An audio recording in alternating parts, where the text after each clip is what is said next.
Today with Scotty's study of the Mountain of God, and you've got me all excited because you say we got some interesting things planned, so take it away. We're going to try to break some new ground here. Here we go. We like to break things around here, no doubt about that. So I learned a lot in the last 4 hours. Okay. That's the way we do things around here, isn't it? So who's trained in that? Oh, I'm not. Okay, you got 3 hours. Get her done. That being said, I'm trying to prepare you for this. Isn't the greatest presentation, but it's something really neat. So can we go ahead and roll that piece of footage? It's a movie file that we recorded. Whoa. Now that's Living Waters. Whoa. And that was my car. Dramamine. And so we're moving out away from California and the Earth. And so we're spinning over here. Right, there's cool. Africa. There's Arabia. And I'm going to try to orient it so that north is north. And then zoom in. Now, all of this is on Google Earth. And so I wanted to show you some of the neat things, if you're not familiar with what you can do here. Now there's Egypt and the Nile Delta and the Red Sea and the Two Fingers and the Gulf of Aqaba is there on the right. Hey, that's a falafel place below Mount Hermon where I ate right there. If those push pins are markers that I put in, and what I'm doing is zooming in to Al-Bada, which is the area where Jethro, and this is in Midian, and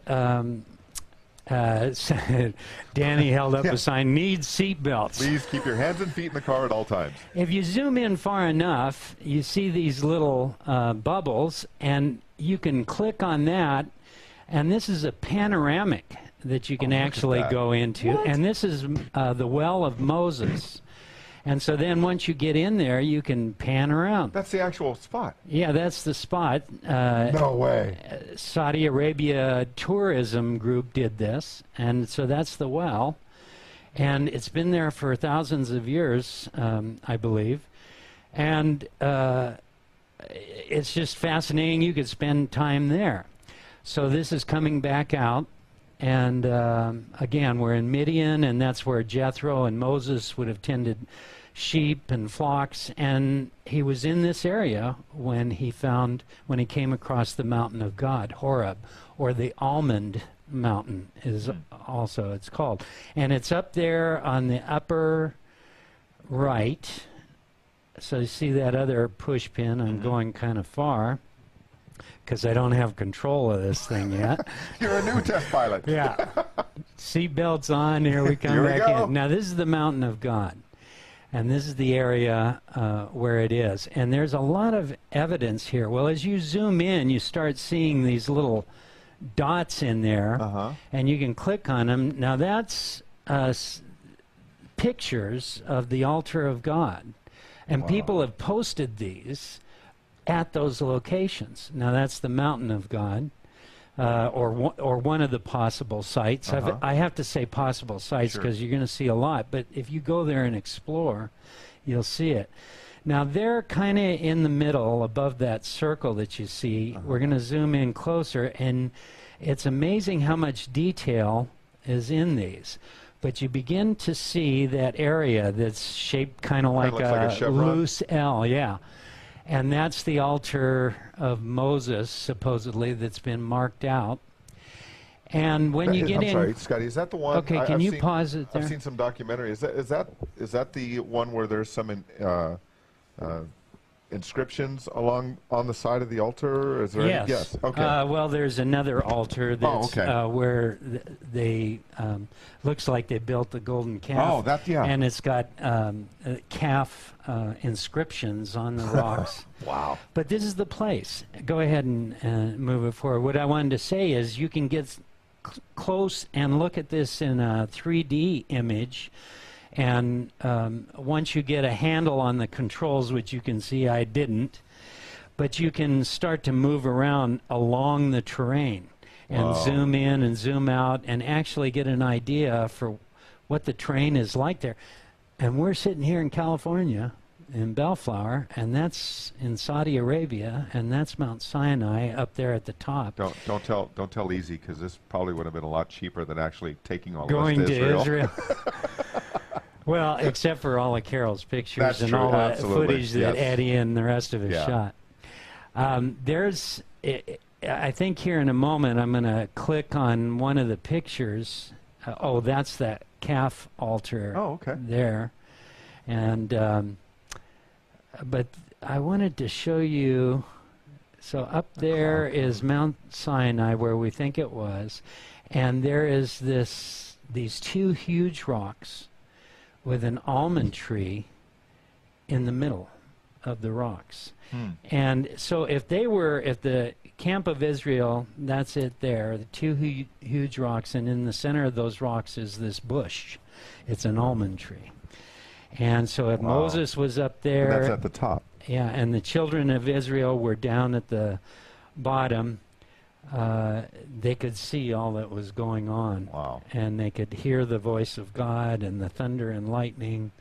And it becomes an incredible scene, and your imagination goes wild. But then when that's it, I think you can stop Wow. it, Now, Dave. even though you're just starting, I mean, how long have you been playing with Google Earth? Have you been doing it all along as part of the study you're doing? or- Most of what you saw there, I figured out how to do Really? this morning. I can just imagine doing that, spending a little time doing that, Yeah. and then going to the biblical text after doing that. Oh, It'd be yeah, if much, you had much time. like going to Israel and then coming home, and you just see the Bible Yeah. entirely in a new, New broader light. way. Yeah. Yeah, it becomes real to you, and that's what's so exciting about this and about the book. Do we have a graphic of the book? I don't know if we showed it or not, but the book, when I started to look at those things and the descriptions in it, I realized it was really putting flesh and to the bones Yeah. of the scripture, and as I began to realize that, I had picked it up in the middle. I went back to the beginning, and like I've said before, I'm not skipping a page. And most of what I'm reading now, I'm reading over and over because there is so much information there. And when you begin to research it, and the tools that we have available to us, things like Google Earth, and I'm sure on the internet you can find much more stuff. There's videos out there.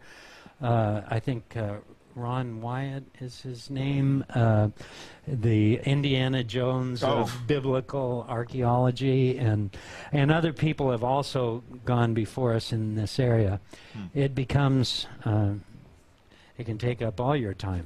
Don't do that. Well, there are better We ways. still I mean, need to that's certainly share our better than faith. And, some of the ways we spend our but time this on is that. where the Ten Commandments were given. Wow. And so I think it's appropriate for what we're talking about, evangelism, living waters, using the law in evangelism. God gave it for a purpose. And Mount Sinai is such an example also of God's biblical principles. Resist the proud and give grace to the humble. But Mount Sinai, Spurgeon often talks about it with thundering and lightning. Well, that's what the law is. It comes in and it exposes the sin, and it's harsh and it's hard, but it's a correct standard. Yeah. And that it's what makes grace amazing. Now, have you had opportunity yet, out at Huntington Beach or out at the movie theater, to utilize some of what you've learned in this study in the context of an open air? I mean, have you come across an objection or two where what you've learned has been helpful? I haven't really, but I've thought about it because it has come up, archaeology. Sure. And once in a while, I will talk about archaeology, how nothing has ever controverted the facts that the Bible presents and things like that.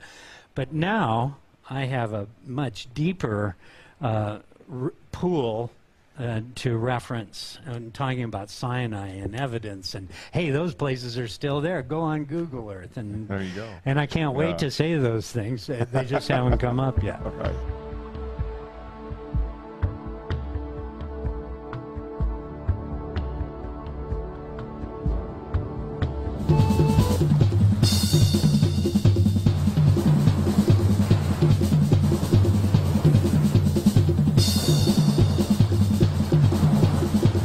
you.